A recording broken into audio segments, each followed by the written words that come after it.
এই জমা হওয়ার মাকসাদ হলো দিনের ভিতরে একটা নতুন জগৎ আসবে। সেই নতুন জগতের নাম হলো আখিরাতের জগৎ। ওই জগতের মধ্যে 5টি ঘাঁটি আমরা দেখতে পাব। 1 নম্বরের ঘাঁটি হলো মৃত্যুর ঘাঁটি। 2 নম্বরের ঘাঁটি হলো মৃত্যুর পরে গোসল এবং কফন পড়াই দেওয়ার মাধ্যমে, জানাজার নামাজ পড়ার মাধ্যমে আমাদেরকে কবরে শোয়াই দেওয়া। এই কবরটি হলো দ্বিতীয় ঘাঁটি। 3 নম্বরের ঘাঁটি আসবে, কিয়ামত হবে, সারা পৃথিবী ধ্বংস হয়ে যাবে। 4 নম্বরের ঘাঁটি হলো কিয়ামতের ময়দানে আমাদের জীবনের ভালো খারাপ আমলের প্রতিদান দেওয়া হবে। ওই দিনকে ইয়ৌমুদ্দিন বলা হয়েছে, প্রতিদানের দিন। 5 নম্বরের ঘাঁটি হবে পুলসিরাতের ঘাঁটি। এই 5টি ঘাঁটি পাড়ি দিয়ে সর্বশেষ আমার ঠিকানা হয় জান্নাত হবে, না হয় জাহান্নাম হবে। এই কথাগুলো যদি আমরা বিশ্বাস করে থাকি যে আমার সামনে একটি আখিরাতের সফর আসতেছে, এই সফরের জন্য আমার পুঁজি কি হবে? ওই সফরে দুনিয়ার কোনো পুঁজি কাজে আসবে না। হয়তো আপনি কোটি কোটি টাকার মালিক হইতে পারেন, সেই টাকা আখিরাতে কোনো কাজে আসবে না। হয়তো আপনি অগাধ সম্পদের মালিক হতে পারেন, বিশাল বিশাল বিল্ডিংয়ের মালিক হইতে পারেন, বড় বড় ক্ষমতার মালিক হইতে পারেন, কিন্তু এই সমস্ত এই দুনিয়ার চিজ আসবাব আপনার আখিরাতের পুঁজি না। আপনার আখিরাতের পুঁজি হলো আমালে সালেহা, নামাজের আমল, রমজান শরীফের রোজার আমল, যাকাত ওয়াজিব হলে যাকাতের আমল, হজ ওয়াজিব হলে হজের আমল, এইভাবে কোরবানি ওয়াজিব হলে কোরবানির আমল, কোরআন তেলাওয়াতের আমল, দরুদ শরীফের আমল, ইস্তিগফারের আমল, আওয়াবিন ইশরাক তাহাজ্জুদের আমল, এই ধরনের যত আমালে সালিহা আছে, এই আমলগুলো আপনার আখিরাতের পুঁজি। এই আমল নিয়ে যদি আপনার আখিরাতের সফর হয়, তাহলে আপনার কাছে আখিরাতের যে পুঁজি দরকার সেটা আপনার সাথে আছে। এই পুঁজি থাকলে আপনার মৃত্যু দামি হবে, কবর দামি হবে, কিয়ামত দামি হবে, কিয়ামতের ময়দান আপনার দামি হবে, পুলসিরাত দামি হবে, জাহান্নামের থেকে মুক্তি পেয়ে জান্নাতে যেতে পারবেন, জান্নাতে প্রবেশ করতে পারবেন। আর যদি আপনার এই পুঁজি নাই, এই দুনিয়ার হায়াতের মধ্যে আপনার পুঁজি মিথ্যা কথা, আপনার পুঁজি প্রতারণা, আপনার পুঁজি জুলুম নির্যাতন, আপনার পুঁজি চক্ষু দিয়ে নাফরমানি করা, জবান দিয়ে নাফরমানি গুনাহ করা, এইভাবে যত রকমের গুনাহ আছে সব গুনাহ আপনার পুঁজি হয়ে গেল। সুদ ঘুষের আমল আপনার পুঁজি হলো। এই ধরনের যে সমস্ত আমালে সাইয়্যা, খারাপ আমল, সে খারাপ আমল নিয়ে যদি আপনার আখিরাতে সবর হয়, তাহলে আপনি কদমে কদমে বিপদের সম্মুখীন হবেন। এই সমস্ত আমাল যদি আমাদের সাথে না থাকে, আজকে জুমাবারের কিছু আমল আছে, সেগুলো আমাদের সাথে থাকতে হবে। আমালে সালিহা 6টি আমল আমার সাথে আছে কিনা? উত্তমভাবে গোসল করা, হাঁটতে হাঁটতে মসজিদে যাওয়া, এইভাবে মসজিদে আগে আগে প্রবেশ করা, ইমাম সাহেবের কাছে বসা, দুনিয়াবি কথাবার্তা না বলা, খুতবা ভালোভাবে শোনা, এইটা আজকে জুমাবারে একটা আমল, আমালে সিটটা। এইটা যদি আপনার কাছে থাকে, তাহলে আপনি মসজিদে যাওয়া পর্যন্ত যত কদম হয় প্রতি কদমে যে আপনাকে 1 বছর পর্যন্ত নফল রোজার কাজ সওয়াব দান করা হবে। 1 বছর পর্যন্ত কিয়ামে লাইল, রাত্রে ইবাদত করার সওয়াব আপনাকে দেওয়া হবে। এইভাবে এই জুমাবারের আমলের মধ্যে সূরা কাহাফের আমল আছে। আপনি সূরা কাহাফ তেলাওয়াত করেন, তাহলে আপনার 3টি লাভ আপনার পেয়ে যাবেন। 1 নম্বরের লাভ হলো সূরা কাহাফ পড়ার কারণে যে আপনি যে জুমাবারে সূরা কাহাফ পড়ছেন, দ্বিতীয় জুমাবার পর্যন্ত আল্লাহ পাক আপনাকে হেদায়েতের আলো দান করবেন। আযালাহু মিনান নূরে মা বাইনাল জুমাতাইন। আর যদি এই জুমাবারে যেখানে বসে আপনি কোরআন সূরা কাহাফ তেলাওয়াত করলেন, সেইখান থেকে শুরু করে কিয়ামতুল্লাহ পর্যন্ত হাজার হাজার মাইল আপনাকে আল্লাহ পাক হেদায়েতের নূর দিয়ে ভর্তি করে দিবে। দ্বিতীয় লাভ। তৃতীয় লাভ হলো এই সূরা কাহাফ পড়লে আপনার পায়ের থেকে আসমানের দিকে একটি নূর উড়ে যাবে।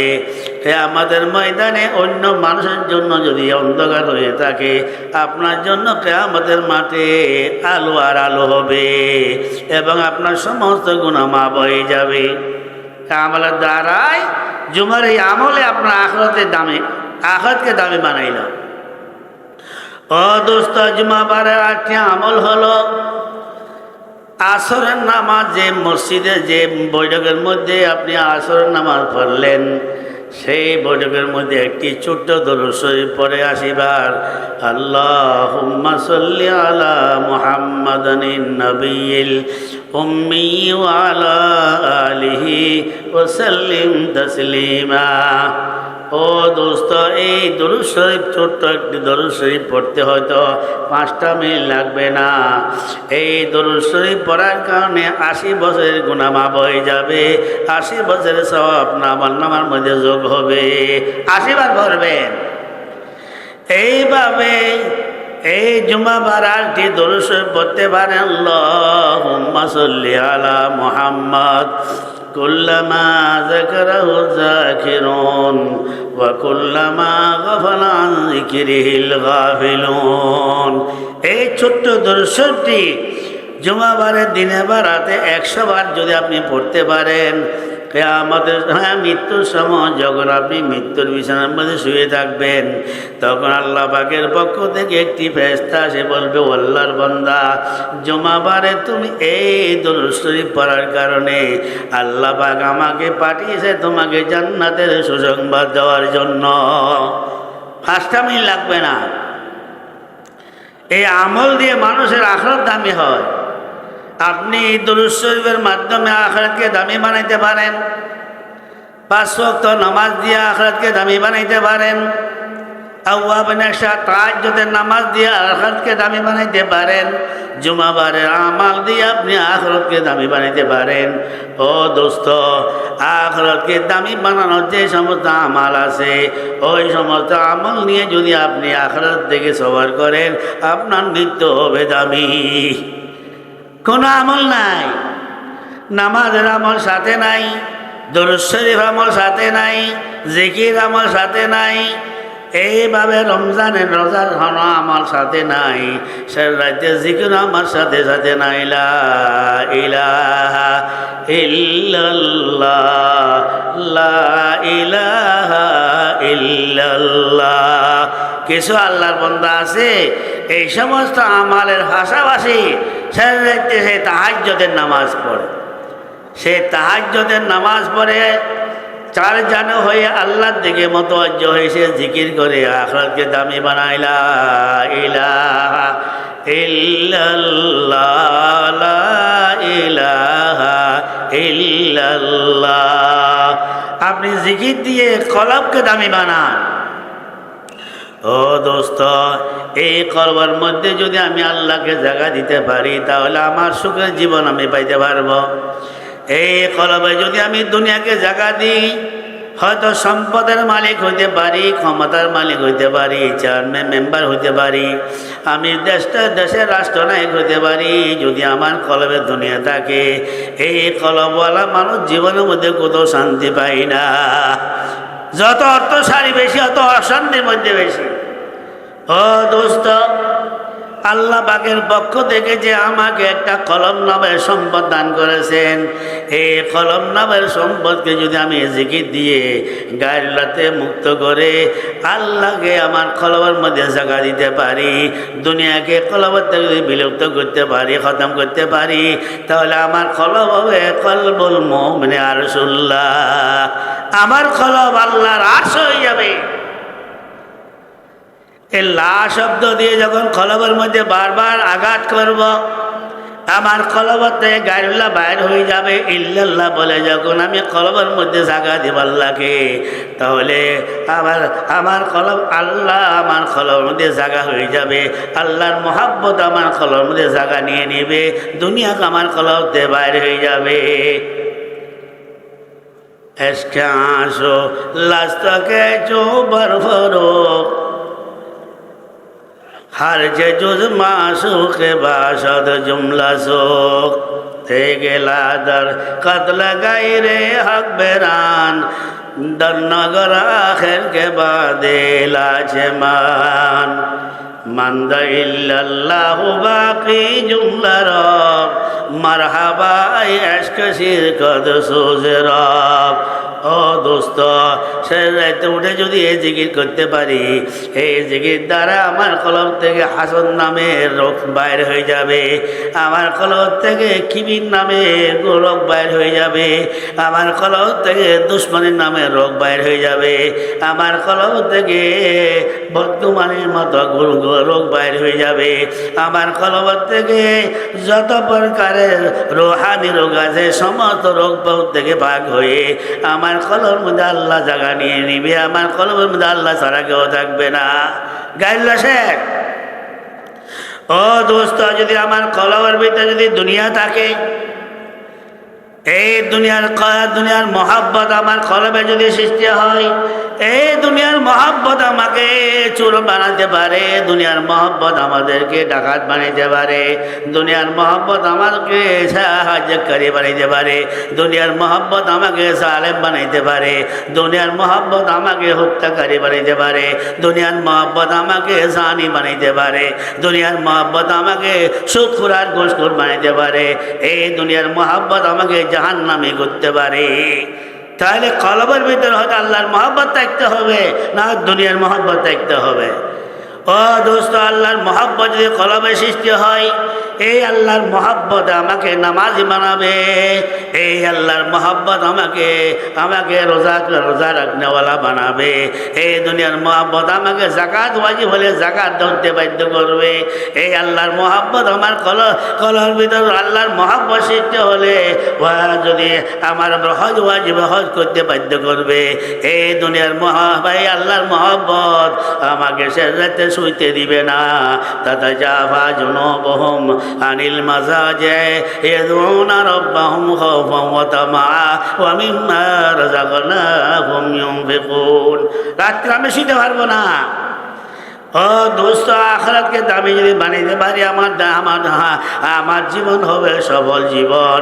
এই জন্য আল্লাহ পাক কোরআন মধ্যে বলেন, কুল্লু নাফসিন যায়িকাতুল মাউত ওয়া ইন্নামা তুওয়াফাউনা উজুরাকুম ইয়াওমাল কিয়ামাহ ফামান যুহজিহা আনিন নারি ওয়া উদখিলাল জান্নাতা ফাকাদ ফাজ ওয়া মাল হায়াতুদ দুনিয়া ইল্লা মাতাউল গুরুর।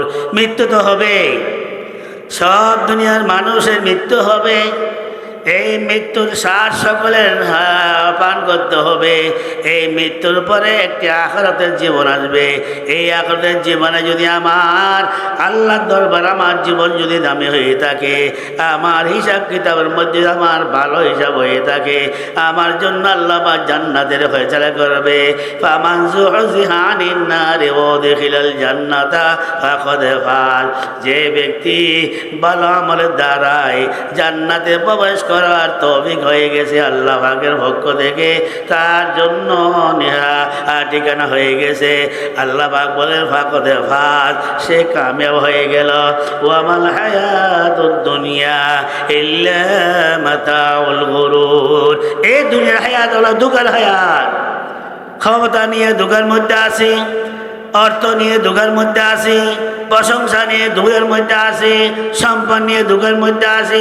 ও দুনিয়ার মানুষ, এই দুঃখা দিয়ে দুঃখার দুনিয়া দিয়ে আমি আখিরাতকে ধ্বংস করতেছি। এই জন্য যারা এই দুনিয়ার হায়াতকে আখিরাতের জন্য দামি বানাইতে পারবে, তাদের জন্য এই মৃত্যু হবে, আর আমার মৃত্যু। এই মৃত্যু হবে তাদের সুখের মৃত্যু। কোন আল্লাহর বান্দা মৃত্যুর সময় কি বলে, রোহাম খোরামা রোজে কাজি মঞ্জিল বীরা বসরম রাহাতে যা তলবম ওয়াসপায়ে জানা বরওম। ऐ काश कैसे मंजिल भी रास सफर हो, महबूब के कूचा में कभी अपना गुजर हो। जाता हुआ मैं जाऊँ मुसरत का तुराने, एशान हो और सामने में खाना कदर हो। আল্লাহ ওয়ালা যারা এই দুনিয়াতে চলে যায়, এই দুনিয়াতে চলে যাওয়ার সময় তাদের এমন আনন্দ হয়, যেভাবে লাইলার সাথে মজনুনের সাক্ষাৎ আনন্দ হয়, সারাবির সাথে সারাবের তার সাক্ষাৎ আনন্দ হয়, প্রেমিকের সাথে প্রেমিকের যেভাবে সাক্ষাৎ আনন্দ হয়, এই মৃত্যুর সাথে আল্লাহ ওয়ালাদের আল্লাহর সাথে মোলাকাত হবে। এই জন্য মৃত্যুর সময় তারা আনন্দের গান গায়, এইভাবে আল্লাহর দিকে চলে যায়। আর দোস্ত, দুনিয়ার হায়াতের বিভিন্ন অংশ নিয়ে ব্যস্ত থাকলাম, আখিরাতকে বলে গেলাম, মৃত্যুকে বলে গেলাম, আল্লাহর ভয় অন্তর মধ্যে সৃষ্টি করতে পারলাম না, মৃত্যুর ভয় অন্তর মধ্যে সৃষ্টি করতে পারলাম না, খবরের ভয় অন্তর মধ্যে সৃষ্টি করতে পারলাম না, ফুলসেরাতের ভয় অন্তর মধ্যে সৃষ্টি করতে পারলাম না, জাহান্নামের ভয় অন্তর মধ্যে সৃষ্টি করতে পারলাম না। তাহলে আমার মৃত্যু কিভাবে হবে দোস্ত? আমার মৃত্যু এমন কঠিন মৃত্যু হবে, হাদিসের মধ্যে আছে, এক ব্যক্তি জীবিত ব্যক্তিকে যদি উত্তপ্ত আগুনের মধ্যে উত্তপ্ত তেলের মধ্যে যদি নিক্ষেপ করা হয়, যে বাবা কষ্ট হয়, এই নাফরমানের মৃত্যুর মধ্যে ওই ধরনের কষ্ট হবে। একটি জানোয়ার, জীবিত জানোয়ার, তার চামড়া উপড়িয়ে দিলে যেরকম কষ্ট হইতে পারে, এই নাফরমানের মৃত্যুর মধ্যে তার চেয়েও বেশি কষ্ট হয়ে যাবে। ও দুনিয়ার মানুষ, এই দুনিয়ার হায়াতকে আল্লাহ পাক আমাদেরকে দান করছে আখিরাতকে দামি করার জন্য। এই হায়াতের মধ্যে যদি ভালো আমল করি আমি জান্নাতওয়ালা হইতে পারবো। আমার মৃত্যু দামি হবে, কবর দামি হবে, আখিরাত দামি হবে। আর এই দুনিয়ার হায়াতকে যদি এখানে আমি দুঃখের মধ্যে পড়ে আখিরাতকে বলে গেলাম, মালিককে বলে গেলাম, মৃত্যুকে বলে গেলাম, তাহলে আমি এই আখিরাতের সবার মধ্যে আমি বিপদে পড়ব, কেউ আমাকে বাঁচাতে পারবে না। ও আখির দাওয়ানা আলহামদুলিল্লাহ রাব্বিল আলামিন।